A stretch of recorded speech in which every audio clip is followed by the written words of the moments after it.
Nanti kita buka ini mau nggak? Ciki Jumbo. Ya? Iya. Udah sih IG. Mas Anu nggak ngajak gitu untuk main film gitu? Kalau dia emang enggak, emang dari dulu. Masing-masing kalau sama. Sempat nanya nggak ke Anu atau seperti apa? Enggak sih, aku juga nggak pernah nanya. Enggak, emang enggak.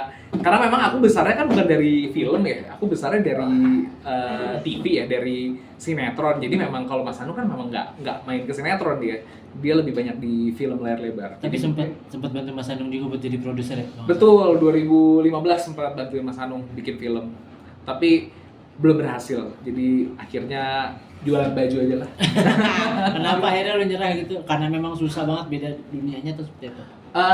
Ya ternyata menjadi dalang tuh nggak semudah itu ya, gitu. Karena selama ini pas kita main, kita jadi wayang, kita pikir oh enak juga jadi dalang. Pas jadi dalang, wah ternyata sulit ya jadi dalang ya, harus mikirin dari A sampai Z gitu. Jadi memang kayaknya mungkin karakter aku belum bisa untuk menjadi dalang yang baik gitu ya, buat menjadi seorang produser gitu. Tapi kalau ditanya keinginan kedepannya masih ada sih untuk menjadi seorang film produser. Tapi sampai saat ini mungkin kayaknya kan ketika kita berkarir harus lebih realistis kan, mana yang lebih menghasilkan.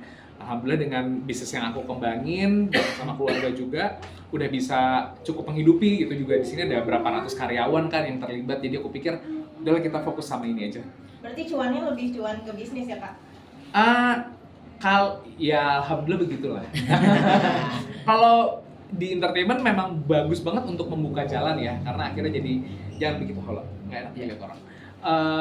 Membuka jalan karena lebih banyak dikenal sama publik ya. Tapi kalau untuk monetize-nya memang sebenarnya lebih baik dengan cara berbisnis, karena kalau di Indonesia kan intellectual property rights buat kita sebagai seorang aktor tuh kurang dikenal ya. Misalnya sinetronku aku juga lihat berapa kali tayang lagi di platform streaming, tapi aku juga nggak dapet apa-apa gitu kan. Mungkin beda sama kalau misalnya di US gitu kan. Jadi ya memang kayaknya kalau pengen terus bisa sustain ya memang harus punya usaha dan akhirnya entertainment untuk maintain gitu.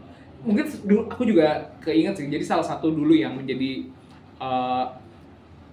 motivasi aku untuk akhirnya aku mau lebih fokus bisnis, karena pas di entertainment aku ngeliat banyak banget teman-teman aku yang di entertainment tuh akhirnya pas udah, kan waktu itu pas aku masih sekolah ya, pas aku sekolah teman aku tuh yang udah berumur, udah umur kayak 60 tahunan masih syuting gitu, dan udah capek banget gitu.